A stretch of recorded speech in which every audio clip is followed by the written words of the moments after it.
नहमदुहु नसल्ली अला रसूलिल करीम अम्मा बाद फ़ाऊज़ु बिल्लाहि मिनश शैतानिर रजीम बिस्मिल्लाहिर रहमानिर रहीम रब्बि इश्रह ली सदरी व यस्सिर ली अमरी वहल्लुल उक़दतम मिन लिसानी यफ़क़हू क़ौली रब्बना आतिना मिन लदुनका रहमतम व हय्यि लना मिन अमरिना रशदा। अस्सलामु अलैकुम व रहमतुल्लाहि व बरकातुहू।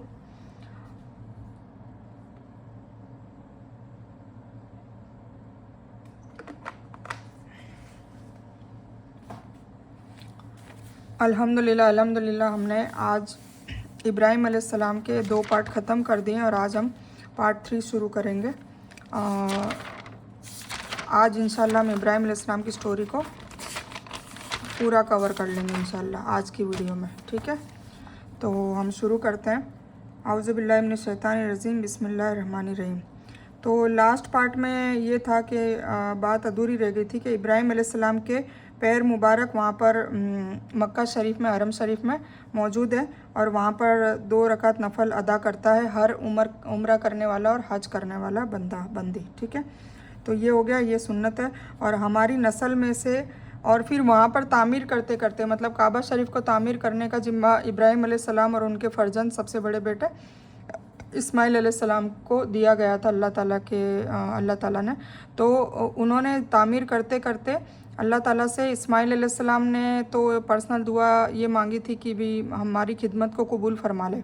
और इब्राहिम अलैहिस्सलाम और इस्माइल अलैहिस्सलाम दोनों ने ये दुआ भी मांगी कि इसके अलावा ये दुआ भी मांगी कि या अल्लाह ताला हम दोनों दुआ करते हैं कि हमारी नस्ल में से चाहे एक ही फर्जंद हो पर ऐसा पैदा हो कि जो अल्लाह का पैगाम लोगों तक बिना मिलावट के फैलाए, मतलब कोई मिलावट ना करे, ठीक है ना। क्योंकि ये दुआ क्यों मांगी? क्योंकि इसहाक अलैहिस्सलाम की नस्ल में से जो नबी और जो ये मतलब निकले थे तो उनकी कौमों ने, नबियों ने नहीं पर उनकी कौमों ने मिलावट कर दी थी, ठीक है। तो इसीलिए उन्होंने ये दुआ मांगी कि मिलावट के बिना फैलाए और अल्लाह ताला इब्राहिम अलैहिस्सलाम और इस्माइल अलैहिस्सलाम के यहाँ ये दुआ कबूल कर लेते हैं और हमारे प्यारे नबी रसूल सल्लल्लाहु अलैहि वसल्लम उन्हीं की नस्ब में से पैदा होते हैं, ठीक है। तो ये आपको वो ट्री बताया ही था मैंने जो सबसे पहले वीडियो में भेजा था, तो वो ट्री आपको बताया था।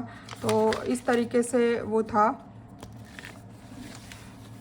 जैसे इब्राहिम अलैहिस्सलाम है, उनके 3 बेटे थे। सबसे बड़े इस्माइल अलैहिस्सलाम, सेकंड इसहाक अलैहिस्सलाम और तीसरे मदियन, ठीक है। तो इनका तो कोई नाम नहीं आता, इनके नाम से एक सिटी है बस, ये है मदियन शहर। बाकी इसहाक अलैहिस्सलाम से इस्माइल अलैहिस्सलाम से हमारे मोहम्मद सल्लल्लाहु अलैहि वसल्लम पैदा हुए, ठीक है, आखिरी रसूल, हमारे नबी, ठीक है। तो ये पैदा हुए, बस इनकी नस्ब से एक ही पैदा हुए नबी और रसूल में से, और इनकी नस्ब में से बाकी जितने भी हैं लास्ट ईसा अलैहिस्सलाम तक, याकूब अलैहिस्सलाम से लेकर ईसा अलैहिस्सलाम तक, ये सारी नस्ब के लोग मतलब नबी और रसूल ईसा अलैहिस्सलाम की कौम से पैदा हुए, ठीक है। तो इन दोनों ने जब ये दुआ मांगी तो ये हुजूर पाक सल्लल्लाहु अलैहि वसल्लम को इनकी नस्ब में डाला। और इब्राहिम अलैहिस्सलाम ने ये दुआ भी मांगी थी कि मेरी नस्लों में से परहेजगार लोग, तकवे वाले लोग और इमाम, मुत्तकी, मोमिन ऐसे निकाल। तो ये सारे नबी और रसूल, इनके सारे अंबिया इधर पैदा हुए, समझ गए आप। तो इस तरीके से इनका नस्ब चलता है। तो है तो इब्राहिम अलैहिस्सलाम के ही सारे, पर इब्राहिम में इस्माइल अलैहिस्सलाम से मोहम्मद सल्लल्लाहु अलैहि वसल्लम और इसहाक अलैहिस्सलाम में याकूब अलैहिस्सलाम से लेकर ईसा अलैहिस्सलाम तक है। तो उन्होंने ये दुआ मांगी थी, ठीक है। तो इस्माइल अलैहिस्सलाम की यह दुआ कबूल कर लेते हैं और हमारे प्यारे नबी रसूल सल्लल्लाहु अलैहि वसल्लम उन्हीं की नस्ब में से पैदा होते हैं और तौहीद का पैगाम पूरी दुनिया में फैला गए, ठीक है ना। क्योंकि ये आखिरी थे, अब इसके बाद कोई नबी और रसूल नहीं आएगा। और यहाँ पहली बीवी सारा अलैहिस्सलाम का किस्सा सुना है। अब इब्राहिम अलैहिस्सलाम की 2 बीवियाँ थी, सारा अलैहिस्सलाम पहले थी और उसके बाद हाजरा अलैहिस्सलाम। हाजरा अलैहिस्सलाम से इस्माइल अलैहिस्सलाम पैदा हुए, मतलब बड़े बेटे जो है वो छोटी बीवी से पैदा हुए और जो बड़ी बीवी थी सारा अलैहिस्सलाम, उनसे इसहाक अलैहिस्सलाम पैदा हुए, ठीक है। तो उनका हम किस्सा सुनाते हैं। पहली बीवी सारा अलैहिस्सलाम का किस्सा सुने, जो शहजादी होती है और उनको एक दफ़ा 2 फरिश्ते खुशखबरी देने आते हैं। ये किस्सा भी कुरान में दर्ज है कि वो दोनों इब्राहिम अलैहिस्सलाम के घर आते हैं। अरब में ये रिवाज होता है कि मेहमानों की अच्छी मेहमान नवाजी में ताज़ा गोश्त ज़िबा करके भूनकर पेश किया जाता है, तो वो खाना कबूल नहीं करते हैं। तो और इब्राहिम अलैहिस्सलाम को इस बात से डर लगता है, क्योंकि वहाँ यह रिवाज भी होता है कि अगर कोई मेहमान खाना कबूल नहीं करता तो वो कोई नुकसान पहुँचाने के या कत्ल के मंसूबे से आया है। तो वो फरिश्ते अपना इंट्रो करते हैं। तो उनको डर लगने लगता है कि मैंने इतनी मेहनत करके ये गोश्त बनाया है, तो इन्होंने कबूल क्यों नहीं करा। तो अगर कबूल नहीं करा है तो ये मुझे कोई ना कोई नुकसान पहुंचाने के लिए आए हैं, इनकी नीयत सही नहीं है। तो ये बात वो जाहिर करते हैं। तो वो फरिश्ते अपना इंट्रोडक्शन देते हैं कि नहीं हम तो फरिश्ते हैं। हमारा वो खुद का इंट्रो देते हैं कि हम अल्लाह के फरिश्ते हैं और आपके लिए ये पैगाम लाए हैं कि आपके घर औलाद होगी जो जवानी को आपकी नज़रों के सामने पहुंचेगी। तो सारा अलैहिस्सलाम अपना मुंह अपने हाथों से मारते हुए, अंदर से अफसोस करते हुए और ताज्जुब से हंसती हुई आती है कि मेरे यहाँ औलाद कैसे होगी, मैं तो बांझ हूँ और ये भी बूढ़े हो गए हैं। तो फरिश्ते कहते हैं कि अल्लाह के यहाँ कुछ भी नामुमकिन नहीं है, बेशक। ठीक है, फरिश्ते कहते हैं। फिर हज़रत इब्राहीम अलैहिस्सलाम, इसहाक़ अलैहिस्सलाम उनका नाम रखते हैं। मतलब ये सारा अलैहिस्सलाम के किसकी खुशखबरी दे रही है? इसहाक़ अलैहिस्सलाम को। और फिर ये भी बोला कि वो जवानी तक पहुँचेंगे तुम्हारे नज़रों के सामने। इसका क्या मतलब होता है कि ये लोग मतलब इसहाक़ अलैहिस्सलाम को जवान होते हुए देखेंगे, तब तक इनकी उम्र अल्लाह ने दी है, मतलब गुजरेंगे नहीं। ठीक है, तो ये भी बता दिया। तो हज़रत इब्राहीम अलैहिस्सलाम, इसहाक़ अलैहिस्सलाम उनका नाम रखते हैं और दुआ करते हैं कि इसकी नस्लों में से कई अम्बिया नवाजे। ये हो गया ना। तो इसहाक़ अलैहिस्सलाम की नस्लों में से कई अम्बिया है, याकूब अलैहिस्सलाम से लेके ईसा अलैहिस्सलाम तक। और फिर ईसा अलैहिस्सलाम के बाद 2000 साल बाद हमारे नबी आए, पर वो इस्माइल अलैहिस्सलाम की नस्ब में से आए। ठीक है, ये समझ में आ गया। तो नस्लों में से कई अम्बिया नवाजे, और अल्लाह ये दुआ भी कबूल करते हैं। और जो हम बनी इसराइल के नाम से बुलाते हैं वो इन्हीं के नस्ल में से आई है। ठीक है ना, क्योंकि याकूब अलैहिस्सलाम इसहाक़ अलैहिस्सलाम के बेटे होते हैं और उनके जो 12 बेटे होते हैं वो सब बनी इसराइल है, क्योंकि याकूब अलैहिस्सलाम का एक और नाम था इसराइल, इसलिए बनी इसराइल कहा जाता है। तो वो इन्हीं के नस्ब में से आई है। और इनकी लड़ाई अल्लाह से नाउज़ुबिल्लाह ये है कि आखिरी रसूल भी उनकी नस्ल में से ही होना चाहिए था। अब ये यहूदियों की लड़ाई ये है। अब आपको समझ में आया, जो अभी फ़िलिस्तीन में मस्जिद अक्सा के लिए जो लड़ाई हो रही है वो क्यों हो रही है? हालांकि ये फ़िलिस्तीन वाले और ये दोनों भाई भाई है। मतलब एक इसहाक़ अलैहिस्सलाम की कौम के लोग हैं और एक हुजूर पाक सल्लल्लाहु अलैहि वसल्लम की उम्मत के लोग हैं, मतलब इस्माइल अलैहिस्सलाम की कौम के लोग हैं। तो ये दोनों के बीच में लड़ाई हो रही है, जबकि दोनों भाई भाई हैं। ठीक है, तो क्यों हो रही है? क्योंकि यहूदियों का बस ये ड्रीम था कि हमारी नस्लों में से सारी अम्बिया भी और आखिरी नबी और रसूल भी हमारी ही कौम से हो, ये उनकी इच्छा थी, जो अल्लाह ने कबूल नहीं की। क्यों? क्योंकि बनी इसराइल गुमराह हो चुके थे। उन्होंने किताबों में भी जो उनके ऊपर तौरात नाजिल हुई थी उसमें भी उन्होंने बहुत ज़्यादा आयतों में फेर बदल करके और उसमें उसको ओरिजिनल किताबों को कहीं ना कहीं छुपा दिया और ऐसी किताबें ला दी जहाँ अपने मन की बातें उसमें घड़ दी, अपने मन की आयतें घड़ दी। तो ये सब चीज़ें उन्होंने करी जो अल्लाह को नाराज़ करने वाली बातें थी। और कई बार उन्होंने ऐसे गुनाह करे जो गुमराही के थे। और कई ऐसे बड़े बड़े गुनाह जब हम इंशाअल्लाह हम कुरान शरीफ में पढ़ेंगे तो उनकी कौम के हर हालात बताए जाते हैं। अलग अलग नबियों की कौमें हैं जो उसमें अलग अलग वो लोग गुनाह करते हैं और उसका अजाब भी उनको मिलता है। तो ये सब हम पढ़ेंगे। तो इसीलिए फिर अल्लाह ताला ने आखिरी नबी की वो सरफराज जो वो नेमत सबसे बड़ी नेमत थी वो उनके हाथों से छीन ली उनकी हरकतों की वजह से, और इस्माइल अलैहिस्सलाम को ये नेमत अता की। ठीक है, तो ये देखिए मैंने छोटा सा बना रखा है कि इब्राहिम अलैहिस्सलाम के 3 बेटे, तीसरे का मैंने नाम नहीं लिखा है क्योंकि उनका कोई जिक्र नहीं मिलता है। ठीक है, खाली मदियन उनका नाम था और उसके नाम से उनका एक सिटी था।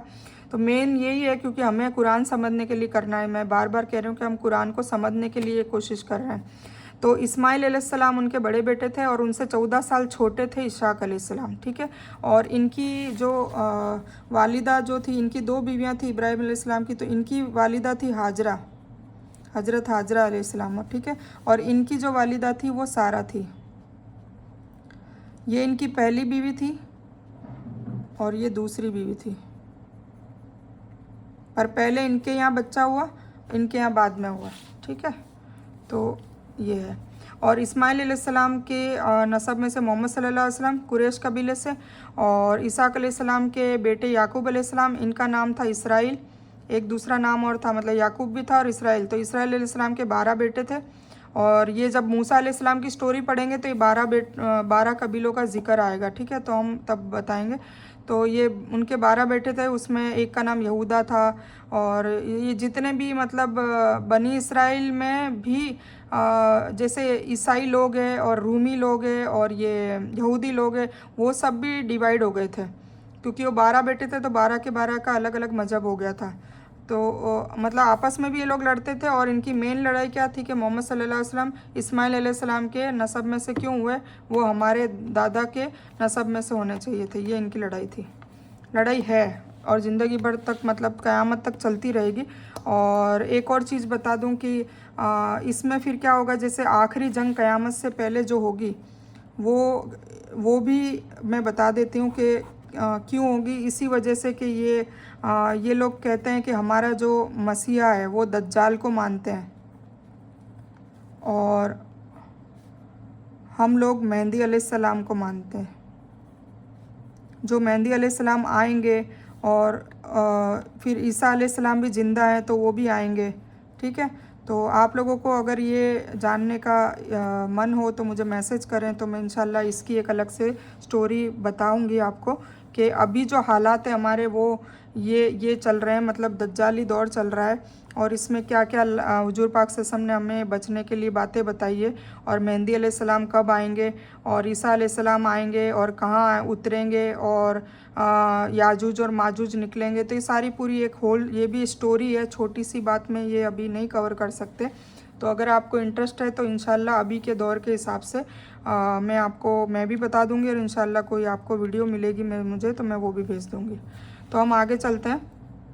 अब नमरूद की बात आ रही। जब नमरूद ने इब्राहिम अलैहिस्सलाम के साथ बातचीत की, उसका तज़किरा कुरान में जानने को मिलता है कि नमरूद आप अलैहिस्सलाम की लोगों से खबरें सुनता है कि आप लोगों को एक अल्लाह की तौहीद की दावत दे रहे हैं। मतलब गांव में चर्चे होने लग जाते हैं इब्राहिम अलैहिस्सलाम के, और वो धीरे धीरे बादशाह तक, ये नमरूद जो बादशाह था उस तक वो बात पहुंच जाती है कि एक बंदा है जो तौहीद की दावत दे रहा है। मतलब वो कहता है कि हमारा रब हम सब का रब, नमरूद का भी रब, सब वो एक है, और नमरूद रब नहीं है। मतलब नमरूद अपने आप को रब कहता था, जैसे फ़िरौन भी मूसा अलैहिस्सलाम के ज़माने का बादशाह था, वो भी अपने आप को रब कहता था। तो ऐसे करके खबरें नमरूद तक पहुँच जाती है। ठीक है, कि आप लोगों को एक अल्लाह की तौहीद की दावत दे रहे हैं, तो उसे गुस्सा आता है क्योंकि वो अपने आप में खुद को ही रब मानता होता है। इब्राहिम अलैहिस्सलाम उसके पास जाते हैं और वो कहता है कि तुम्हारा रब क्या ऐसा करता है जो मैं नहीं कर सकता। मतलब फिर वो दावा करता है कि भाई तुम्हारा रब ऐसा क्या करता है जो मैं नहीं कर सकता। आप अलैहिस्सलाम ने कहा कि मेरा रब जिंदा करता है और मारता है। तो उसने ये सुनकर जहालत बता दी। सोचिए क्या करा उसने। एक कैदी होता है जिसने जुर्म किया होता है तो उसे तो वो मौत की सज़ा नहीं देकर आज़ाद कर देता है, और एक शख्स जो बिल्कुल बेगुनाह होता है तो उसे बुलाकर वो मौत की सज़ा देता है और उसे मार डालता है, सबके सामने कत्ल करवा देता है। तो जो इब्राहिम अलैहिस्सलाम को फिर कहता है कि देखा, ज़िंदगी और मौत तो मेरे हाथ में भी है, मतलब मैं भी दे सकता हूँ। तो आप अलैहिस्सलाम फरमाते हैं कि बात आपको समझ अभी तक आई नहीं है। चलो आप एक काम करो, इस मरे हुए इंसान को आप ज़िंदा करके दिखाओ। मैं तो वो कह रहा हूँ कि मेरा रब मरे हुए को भी ज़िंदा कर देता है और जिंदे को मार देता है। तो आपने जिंदे को मार दिया, चलो कोई बात नहीं, अब आप मरे हुए को ज़िंदा करके बताओ।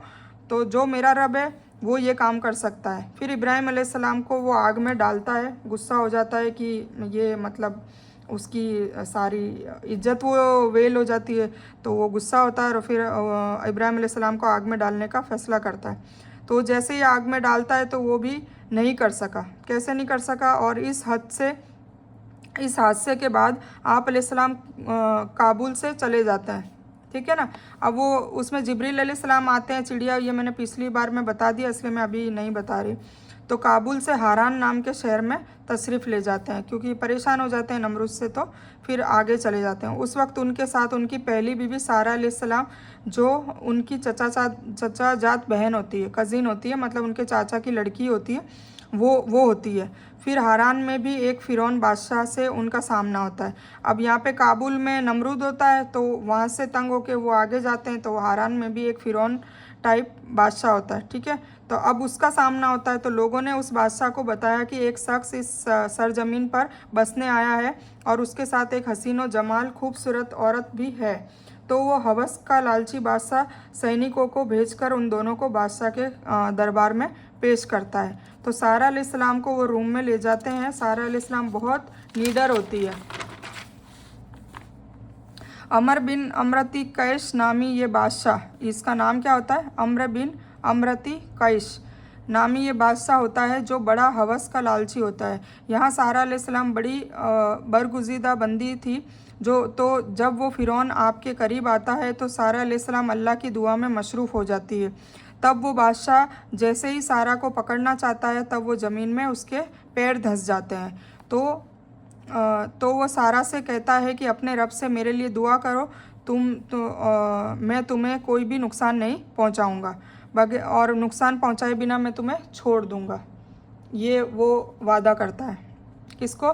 सारा अलैहिस्सलाम को, ठीक है। और वो ज़मीन से निकाल लिया जाता है, पर बचने के बाद वो फिर सारा को पकड़ने के लिए आगे बढ़ता है, झूठ बोलता है, तो फिर उसके पाँव और डीपली ज़मीन में धंस जाते हैं, और फिर से वो आपसे दुआ करने को कहता है, और फिर वो बचा लिया जाता है। इसी तरह 3 से 4 मरतबा वो यही हरकत करता है, पर अल्लाह के फजलो करम से सारा को छू भी नहीं पाता। फिर वो अपने साथियों को बुलाकर कहता है कि ये कोई और मखलूक है जिसको तुम्हें मुझे पेश किया है, इसे यहाँ से ले जाओ। वो डर जाता है सारा अलैहिस्सलाम से कि इसको जब भी छूता हूँ तब मैं ज़मीन में धंस जाता हूँ, और इसकी दुआ से मैं ऊपर भी आ जाता हूँ, तो ये कोई इंसान नहीं है, कोई और ही मखलूक है। फिर वो सारा को अपनी बेटी या गुलाम भी पेश करता है, मतलब अपनी बेटी भी देता है। या तो हाजरा अलैहिस्सलाम उनकी बेटी थी और या गुलाम थी, ये पता नहीं है। तो वो उनको तोहफे में उनको ये भी देता है, तोहफे में, जिसका नाम हाजरा होता है, ठीक है। और फिर इब्राहिम अलैहिस्सलाम इस हादसे के बाद हारान से भी तशरीफ़ लेकर शाम फ़िलिस्तीन चले जाते हैं, जहाँ पर अभी मस्जिद अक्सा है, ठीक है। और कुछ अरसे बाद सारा अलैहिस्सलाम आप अलैहिस्सलाम की शादी हाजरा से करवा देती है, यह कहकर कि आपको अल्लाह इस औरत से आपको औलाद से नवाजेगा, क्योंकि सारा अलैहिस्सलाम बांझ होती है, उनको औलाद नहीं होती। तो फिर वो हाजरा अलैहिस्सलाम की शादी करवा देती है इब्राहिम अलैहिस्सलाम से कि इंशाल्लाह अल्लाह आपको इस औरत से औलाद से नवाजे। और शादी के 1 साल बाद ही अल्लाह उनको नेक फर्जंद इस्माइल अलैहिस्सलाम से नवाजते भी हैं, ठीक है। तो इस्माइल अलैहिस्सलाम हाजरा अलैहिस्सलाम के बेटे हैं, तो शादी के तुरंत 1 साल बाद ही वो पैदा हो जाते हैं। फिर आप अलैहिस्सलाम हाजरा अलैहिस्सलाम और इस्माइल अलैहिस्सलाम को लेकर सहारा की वादियों में चले जाते हैं, और उस रेगिस्तान में सिर्फ एक घनेदार दरख्त के नीचे दोनों माँ बेटे को बिठाते हैं। अब ये भी देखो एक आजमाइश है, इतने सालों बाद अल्लाह ने इनको औलाद दी, और औलाद देने के बाद फिर क्या हुआ कि वो 1 मिनट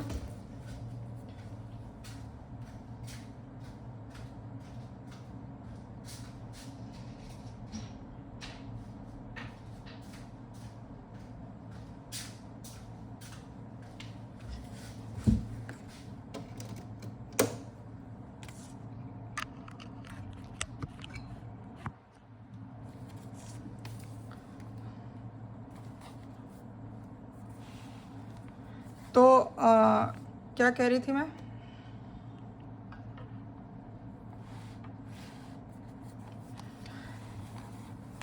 बिस्मिल्लाहिर्रहमानिर्रहीम। तो हाजरा अलैहिस्सलाम से उनको नेक फर्जंद इस्माइल अलैहिस्सलाम होते हैं, पैदा होते हैं। फिर आप अलैहिस्सलाम, फिर अब ये नई आजमाइश के इतने बुढ़ापे में उनको औलाद दी, और अब उस औलाद और अपनी बीवी को, मतलब हाजरा और हाजरा के बेटे को सुनसान सहारा में, मतलब रेगिस्तान में अकेले छोड़ने का अल्लाह ताला फिर से एक आजमाइश लेता है। तो वो भी वो इस्माइल, एक ये ज़रूर था कि इब्राहिम अलैहिस्सलाम ने कोई भी, उनके साथ हज़ारों आजमाइश अल्लाह ने करी, पर वो हर आजमाइश में खरे उतरे और पास हुए। जैसे आदम अलैहिस्सलाम एक आजमाइश में फ़ेल हो गए थे, पर ये जो हज़रत इब्राहिम अलैहिस्सलाम है वो हर आजमाइश में पास हुए, वो कभी फ़ेल ही नहीं हुए, क्योंकि अल्लाह ने जैसी भी उनकी आजमाइशें ली, उन्होंने उसमें खरे उतरे, उन्होंने सरे खम तस्लीम किया, सोचा भी नहीं, उन्होंने बस यही सोचा अल्लाह ने कहा तो बात ख़त्म करनी है। तो अब ये नया ये आ रहा है, नई आजमाइश आ रही है कि इस्माइल अलैहिस्सलाम को लेकर सहारा में वादियों में चले जाते हैं और उस रेगिस्तान में सिर्फ एक घनेदार दरख्त के नीचे दोनों माँ बेटे को बिठाते हैं और थोड़ी खजूर और पानी का थैला रख कर बिना कहे रवाना होने लगते हैं, क्योंकि ये भी अल्लाह ने कहा होता है उनको वही के ज़रिए कि तुम्हें कुछ कहना भी नहीं है, बस उनको रख कर वहाँ छोड़ कर चले आना है मुँह बंद करके। तो हाजरा अलैहिस्सलाम उसका दामन पकड़ कर कहती है, आप हमें तना छोड़कर कहाँ जा रहे हो? तो आप अलैहिस्सलाम बिना जवाब दिए आगे बढ़ते हैं। तो हाजरा अलैहिस्सलाम पूछती है कि क्या ये अल्लाह ने आपको हुक्म दिया है जो? तो वो गर्दन हिलाते हैं, इशारे से मतलब गर्दन हिला के हाँ कहते हैं, तो और फिर चले जाते हैं। तो हाजरा अलैहिस्सलाम का भी देखो ईमान देखो कितना बढ़ा हुआ था कि हाजरा अलैहिस्सलाम भी उन्हें हौसला दिलाती है कि अल्लाह की मर्ज़ी है तो वो ही हमें इस वक्त से हिफाजत करेंगे, तो मैं भी तैयार हूँ। और वो सफ़ा मरवा और आबे जमजम का किस्सा बयान होता है। फिर उसके बाद ये किस्सा आता है, ठीक है। अब ये किस्सा क्या है कि इस्माइल अलैहिस्सलाम वहाँ मतलब ये लोगों को थोड़ा पानी और खजूर इब्राहिम अलैहिस्सलाम दे के चले जाते हैं, वो ख़त्म हो जाता है, बेशक कितनी धूप होती है, गर्मी होती है। तो अब क्या होता है कि अब बच्चा तिल मिलाता है, इस्माइल अलैहिस्सलाम तो सिर्फ 1 साल के होते हैं, तो तिल मिलाते हैं और पानी मांगते हैं। अब माँ को तड़प होती है कि मेरे बच्चे को, खुद तो प्यासी रह लेती है पर बच्चे को प्यासा कैसे रखे, तो वो पानी ढूंढने के लिए क्या करती है, सफ़ा और मरवा की पहाड़ी होती है जहाँ पर हम सही करते हैं। जो मक्का में जो लोग अभी तक गए हैं हरम शरीफ में हज उम्रा करा हुआ है उनको पता होगा कि सही करते हैं हम। उम्रा का ये एक स्टेप है, मतलब तवाफ़ का एक पूरा एक स्टेप है कि काबे की तरफ 7 चक्कर लगा के फिर सही भी करनी होती है, तब कंप्लीट एक उम्रा होता है। तो वो चीज़ है ना इसी से आई है। कैसे आई है कि सफ़ा मरवा में इधर इस पहाड़ी से दौड़ती हुई दूसरी पहाड़ी पर जाती है, फिर दूसरी पहाड़ी पर दौड़ती हुई वापस जाती है कि कोई कौम दिख जाए, कोई ऐसा बंदा दिख जाए जो पानी हमें पिला दे, क्योंकि ऊपर चट्टान में चढ़ेंगे तो कोई गाँव वाँव दिखेगा ना, पर उन्हें कोई दूर दूर तक नज़र नहीं आता। फिर किस्सा बयान होता है, हाजरा अलैहिस्सलाम इस्माइल अलैहिस्सलाम की नस्लों से अरब लोग की नस्ल परवान चढ़ती है। फिर हज़रत हाजरा अलैहिस्सलाम की इजाज़त से वहाँ बनु जरहम का कबीला बढ़ता है। फिर अल्लाह ताला ने उस गैर आबाद वादी को एक शहर में बदल दिया, मतलब वो रेगिस्तान से फिर एक शहर हो गया।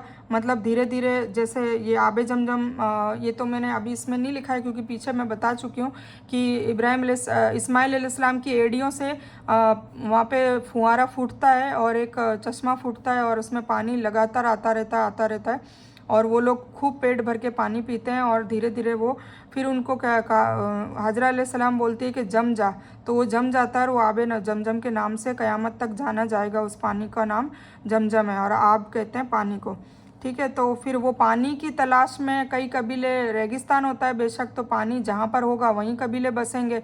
तो वो पानी होने की वजह से, आबे जमजम की वजह से कई लोग अलग अलग कबीलों के वहाँ पर आके बस जाते हैं। तो उसमें वो हाजरा अलैहिस्सलाम की परमिशन लेते हैं क्योंकि वो ज़मीन अल्लाह ताला ने उनको दी होती है।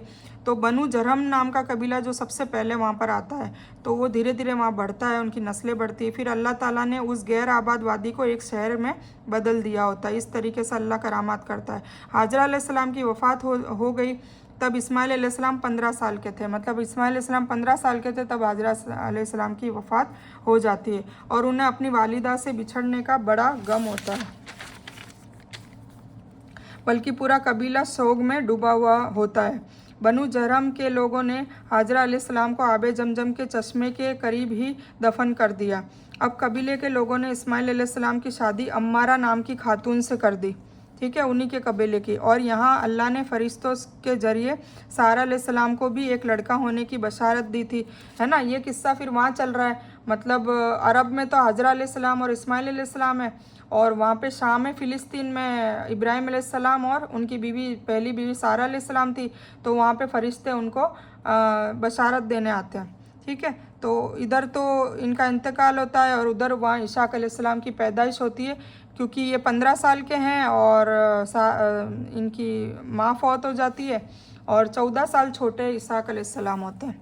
तो ये सब एक ही टाइम के हादसे हैं। तो शादी फिर उनका मन नहीं लगता इस्माइल अलैहिस्सलाम का, वो कबीला छोड़कर अपने अब्बा जान के पास जाने का फ़ैसला कर लेते हैं कि मैं इब्राहिम अलैहिस्सलाम के पास चला जाऊंगा। अब मेरी माँ नहीं रही तो मेरा मन नहीं लगता।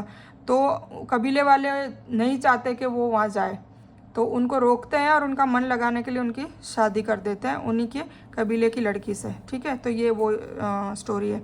तो लोगों ने इस्माइल अलैहिस्सलाम की शादी अम्मारा नाम की खातून से कर दी और यहाँ अल्लाह ने फरिश्तों के ज़रिए सारा अलैहिस्सलाम को भी एक लड़का होने की बशारत की और इसहाक अलैहिस्सलाम का जन्म हुआ। ठीक है ना, इधर इसहाक अलैहिस्सलाम का जन्म हुआ। अब कई सालों बाद इब्राहिम अलैहिस्सलाम को अपनी दूसरी बीवी और इस्माइल अलैहिस्सलाम की याद सताई। ठीक है ना, क्योंकि वो तो छोड़ के आ गए थे और अभी के ज़माने के हिसाब से कोई टेलीफोन या लेटर वेटर ये सब कुछ नहीं था, तो छोड़ के आए। उसके बाद उनको कुछ नहीं पता कि क्या हुआ क्या नहीं हुआ, उनको कुछ भी नहीं पता था। अब ये खुद ही उनको याद आई तो फिर वो मक्का आए उनसे मिलने अपने बीवी और बच्चे से, तो और मिले और फिर अल्लाह ने जिब्रील अलैहिस्सलाम को भेजकर निशानदेही की। मतलब ये शॉर्ट में लिखा है, मतलब वो मिले, फिर उन्हें पता चला कि हाजरा अलैहिस्सलाम नहीं रही और फिर इस्माइल अलैहिस्सलाम की शादी भी हो गई है। तो ये सारी उनको स्टोरी पता चली। ठीक है, फिर मक्का आए और मिले और फिर अल्लाह ने जिब्राइल अलैहिस्सलाम को कहकर निशानदेही के हिसाब से एक चुनिंदा जगह पे काबा की तामीर के लिए उन दोनों बाप बेटे को इस खिदमत के लिए चुन लिया। ठीक है, फिर अब ये दूसरा ये पार्ट आया कि अब काबा शरीफ की तामीर इब्राहिम अलैहिस्सलाम और इस्माइल अलैहिस्सलाम के हाथों से करवाई।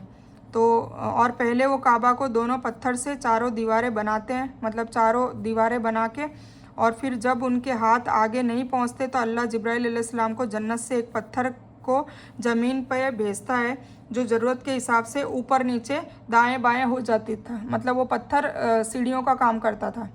ठीक है ना, सीढ़ियों का काम करता था, लंबाई के लिए भी और चौड़ाई के लिए भी। तो वो पत्थर ऑटोमेटिक ही ऊपर जाना होता था, हिसाब से ऊपर नीचे दाएं बाएं बढ़ता रहता था, बढ़ता भी था घटता भी था। ठीक है, तो इसी तरह वो तामीर करने में पत्थर का बहुत बड़ा रोल था। उसकी मदद से काबा की लंबी ऊंची दीवारों की तामीर आसानी से हो जाती है और ये जन्नती और चमत्कारिक पत्थर आज भी काबा के सामने मौजूद है, जिस पर इब्राहिम अलैहिस्सलाम के पैर मुबारक के निशान है। कौन सा जो ये लंबा ऊंचा हो जाता है ना, उस पत्थर का नाम है। ठीक है, एक और पत्थर है वो हजरत अस्वद है, उसका भी अभी जिक्र आएगा। पर ये कौन सा है जो मतलब ऊंची दीवारें बनानी होती थी तो ऊंचा हो जाता था, फिर नीचे हो जाता था, चौड़ा भी हो जाता था, फिर छोटा भी हो जाता था। तो जिसकी जियारत हर हज उम्रा पर जाने वाले मुसलमान करते हैं। पहले वो पत्थर हजर अस्वद की दीवार की जुनूबी दिशा में फिट होता है, जो इस्माइल अलैहिस्सलाम को जिब्राइल अलैहिस्सलाम की निशानदेही से पता चलता है। वो वहाँ से लेकर उस दीवार पर फिट कर देते हैं। पर उमर रदिल्लाहु तआला अन्हा के दौर में वो पत्थर को काबा की दीवार से हटाकर काबा के सामने रख दिया जाता है। ठीक है ना, पहले काबे में तामीर था, पर उमर रदिल्लाहु तआला अन्हु ये पत्थर को काबे से हटाकर और उनके सामने रख दिया जाता है और फिर उनका जीवन चलता है। एक दफ़ा इब्राहिम अलैहिस्सलाम इस्माइल अलैहिस्सलाम के घर आते हैं तो उनकी बीवी अम्मारा बेरुखी से उनसे बात करती है और दरवाज़ा भी नहीं खोलती। तो उस वक्त इस्माइल अलैहिस्सलाम घर से बाहर होते हैं, तो वो आप अलैहिस्सलाम को मैसेज देने को कहते हैं कि अपने घर की चौखट बदल दो, अपने घर की चौखट बदल दे। ठीक है, तो ये एक बाप को नसीहत होती है। इस्माइल अलैहिस्सलाम घर आते हैं तो वालिद का ये मैसेज उन्हें मिलता है, तो वो अपनी बीवी को तलाक दे देते हैं। ठीक है ना, तो क्योंकि अब सोचिए कितनी हिकमत है, उन्होंने सिर्फ इतना बोला चौखट बदल दे। क्यों बोला? क्योंकि वो अम्मारा थी, वो नेक भी नहीं थी और उस मतलब कुछ भी देखा होगा ऐसा बाप ने, तो अपने बेटे को कहा कि घर की चौखट बदल दे। तो वो इस तरीके से सुनते हैं तो तलाक दे देते हैं। फिर एक दफ़ा फिर से इब्राहिम अलैहिस्सलाम उनके घर आते हैं, तब भी इस्माइल अलैहिस्सलाम के घर पर इस्माइल अलैहिस्सलाम उनके घर पर नहीं होते। तो उनकी दूसरी बीवी ये बनु जरहम के सरदार मजाज बिन अम्मार की साहबजादी थी। उन्होंने हज़रत इब्राहिम अलैहिस्सलाम को बड़े ही अदब और एहतराम से घर के अंदर बुलाया, खातिर तवज्जो की और इब्राहिम अलैहिस्सलाम उनसे खुश होकर उनको दुआएं दी और अपने बेटे को पैगाम देने को कहा कि वो अपने घर की चौखट को कभी तब्दील न करे, वो बहुत अच्छी है। क्योंकि उनके हर सवाल के जवाब में वो अल्लाह का शुक्र अदा करती थी, किसी भी चीज़ की शिकवे शिकायत वाला नेचर नहीं था। इधर सारा अलैहिस्सलाम 127 साल की उम्र में वफ़ात पा जाती है। अब सारा अलैहिस्सलाम का भी इंतकाल हो जाता है और हज़रत इब्राहिम अलैहिस्सलाम 175 साल की उम्र में वफ़ात पा गए और दोनों भाइयों ने मतलब इस्माइल अलैहिस्सलाम और इसहाक अलैहिस्सलाम ने अपने वालिद को अपनी वालिदा सारा अलैहिस्सलाम के पहलू में दफन कर दिया। इसी तरह इब्राहिम अलैहिस्सलाम के दोनों बेटे नबी बने, जिसमें से इस्माइल अलैहिस्सलाम बड़े बेटे और नबी थे और जो हाजरा अलैहिस्सलाम के बदन से पैदा हुए, और इसहाक अलैहिस्सलाम जो छोटे बेटे और नबी थे जो सारा अलैहिस्सलाम के बदन से पैदा हुए। ठीक है ना। और हज़रत इस्माइल अलैहिस्सलाम और इसहाक अलैहिस्सलाम से भी दीन फैला। इस्माइल अलैहिस्सलाम की नस्ल से एक ही रसूल और नबी पैदा हुए, जो नबियों के सरदार हमारे नबी हमारे पैगंबर और रसूल सल्लल्लाहु अलैहि वसल्लम आखिरी नबी और हज़रत मोहम्मद सल्लल्लाहु अलैहि वसल्लम हैं। और इसहाक अलैहिस्सलाम की नस्लों में से बहुत से नबी और रसूल पैदा हुए, जिन्हें बनी इसराइल का लक़ब भी दिया गया है। उनके नस्ल से के आखिरी नबी ईसा अलैहिस्सलाम है। और इसी तरह इब्राहिम अलैहिस्सलाम और सारा अलैहिस्सलाम के पास ही छोटे बेटे और भतीजे लूत अलैहिस्सलाम दफन हुए। मतलब इसहाक अलैहिस्सलाम और लूत अलैहिस्सलाम भी सारा अलैहिस्सलाम और इब्राहिम अलैहिस्सलाम की पास ही दफन हुए। अब बात करें नमरूद की, तो अल्लाह ताला ने मच्छर की फ़ौज भेजकर नमरूद की फ़ौज और ख़ुद नमरूद को मार डाला। सोचिए, जो अपने आप को रब कहता था उसको अल्लाह ताला ने एक हकीर जानवर, मतलब सबसे छोटा जानवर मच्छर होता है, उस मच्छर से मारा। क्यों? क्योंकि उसके बाद आने वाली कौम जो हम लोग हैं उनको मैसेज मिले कि अल्लाह चाहे तो कुछ भी कर सकता है। ठीक है। तो उसका घमंड तोड़ने के लिए, उसको चकनाचूर करने के लिए कि भाई वो हमेशा कहता था कि मैं रब हूँ, मैं रब हूँ, तो उसको अल्लाह ताला ने उसकी फ़ौज को और ख़ुद को भी एक मच्छर से मार डाला। कैसे मारा? अपने आप को रब और सबसे आला मानने वाला सबसे हकीर सरे जलील होकर, मतलब मच्छर से जलील होकर और मारा गया। एक मच्छर नाक से घुसकर उसके दिमाग में चला गया, तो जब वो मच्छर नमरूद के दिमाग में हरकत करता तो उसे बड़ी तकलीफ़ होती, बड़ा दर्द होता, तो उसके सर पर जूते मारकर उसकी तकलीफ़ को रोका जाता था। मतलब वो खुद कहता था कि मेरे जूते मारो, तो वो तकलीफ़ दूर होती थी, और जैसे ही जूते हटा लिए जाते थे तो वो वापस तकलीफ़, वो दर्द वापस चालू हो जाता था, मच्छर वापस हरकत करने लगता था दिमाग के अंदर। इसी तरह सालों उसके सर पर जूते मारे जाते, मतलब कितनी हिकारत वाली उसको मौत दी। और फिर वो मच्छर हरकत करता, और एक अरसे के बाद, मतलब एक ऐसा वक्त आया बहुत टाइम के बाद उसकी मौत फिर हो जाती है। तो अल्लाह ताला अपने नेक बंदों को आजमाता भी है, और आजमाइश पर भी सब्र और शुक्र करने वाले बंदे जब अपने रब को खुश कर देते हैं तो वो अल्लाह हमें अपने करीब करके हमें अपनी ज़िंदगी में खूब नेमतों से नवाजता है ना। सुभान अल्लाह। मतलब इब्राहिम अलैहिस्सलाम को इतनी आजमाइशों में डाला और वो हर आजमाइश में पास हुए, तो फिर उनको अच्छी नेमतें भी मिली और आखिरत में भी बुलंद मर्तबा देता है, जैसे कि इब्राहिम अलैहिस्सलाम को दिया है। और उनके मुशरिक और घमंडी और नाशुक्रे बंदों को सजा भी दुनिया और आखिरत में देता है, जैसे कि नमरूद और हारान के फ़िरौन बादशाह को दिया था। ठीक है। तो हमें भी इस स्टोरी से सबक लेना चाहिए कि हम कैसे बंदों में अपने आप को रखें, इब्राहिम अलैहिस्सलाम जैसे या नमरूद और फ़िरौन जैसे। तो ये आपको इब्राहिम अलैहिस्सलाम की स्टोरी जहाँ तक मेरी कोशिश थी मैंने सुना दी, और आई होप आपको समझ आ गई होगी। तो जब हम कुरान के तर्जुमे के आगाज़ करेंगे और इब्राहिम अलैहिस्सलाम के मुतालिक आयत आएगी तो हमें बहुत सही से समझ आ जाएगी इंशाअल्लाह। मेरी कोशिश यही है कि स्टोरी से हमें कुरान को समझने में और अल्लाह के मैसेज जो हर स्टोरीज़ में है उसे समझने में आसानी हो। ठीक है। तो ये हो गया हमारा इब्राहिम अलैहिस्सलाम का पूरा किस्सा। और अब मैं आपको एक इब्राहिम अलैहिस्सलाम की दुआ बता देती हूँ। ये वो दुआ है, रब्बा जाल हाजल बलदा आमीनौ वजनुबनी व बनिया व नाबुदल असनाम। मेरे रब अल्लाह इस शहर मक्का को सलामत रख, सेफ़ एंड सिक्योर रख। ठीक है ना, सलामत रख, और मुझे और मेरे औलाद मेरी नस्लों को इन बूतों से दूर रखना। ठीक है ना। तौहीद की दावत के लिए पूरी नस्ल के लिए सोचा। अब ये जो दुआ मांगी ना, इससे हमें भी सीखनी चाहिए कि सिर्फ हमें हमारा नहीं सोचना है या हमारे सिर्फ बच्चों का नहीं सोचना है, हमें भी ऐसी दुआ मांगनी है ताकि हमारी नस्लों तक हमारी नस्लें जो है वो शिर्क से बची रहे और बुत परस्ती न करे, बिदात न करे, और सिर्फ तौहीद पे रहे और अल्लाह की सारी इबादतें और अल्लाह के हुक्म को जाने, कुरान से मोहब्बत करे। तो ये सारी, इसीलिए हमें ये वाली दुआ मांगनी चाहिए। तो जिनको ऐसा है कि भाई उनकी औलाद नहीं है सही उसमें, तो फिर वो ये दुआ मांगे। ठीक है। तो ये हम ये दुआ इब्राहिम अलैहिस्सलाम की दुआ है। आदम अलैहिस्सलाम की और हव्वा अलैहिस्सलाम की माँ हमने बताई दी थी, अब ये इब्राहीम अलैहिस्सलाम की दुआ है। तो मैं ये बयान यहीं पर ख़त्म करती हूँ। आज हमने अल्हम्दुलिल्लाह इब्राहीम अलैहिस्सलाम की स्टोरी मुकम्मल कर ली है। तो इस बयान में कुछ भी दीन की अच्छी और हक बात आई है वो सिर्फ़ अल्लाह की तरफ से है, और बुरी या गलत बात जो गलती से या जज्बात में आकर मेरे मुंह से कुछ भी गलत वर्ड या कोई बात निकल गई हो तो वो मेरी तरफ से है, और इस गलती के लिए मैं अल्लाह अज़्ज़ व जल से और आप सब से माफ़ी की तलबगार हूँ। मैं कोई आलिमा नहीं हूँ, सिर्फ़ तालिब इल्म हूँ। अल्लाह मेरी कोशिश से आपको सही नफ़े वाला इल्म पहुँचाए और मैं आप लोगों को की हिदायत और हिकमत में सदका जारिया बनूँ। बस यही मेरी तमन्ना है। आमीन सुम्मा आमीन या रब्बल आलमीन। रब्बना आतीना मिन लदुनका रहमतन व हय्यि लना मिन अमरिना रशदा। अल्लाहुम्मा सल्लि अला मुहम्मद व अला आलि मुहम्मद कमा सल्लैता अला इब्राहीम व अला आलि इब्राहीम इन्नका हमीदुम मजीद। अल्लाहुम्मा बारिक अला मुहम्मद व अला आलि मुहम्मद कमा बारकता अला इब्राहीम व अला आलि इब्राहीम इन्नका हमीदुम मजीद। व आखिरु दावाना अनिल हम्दुलिल्लाहि रब्बिल आलमीन।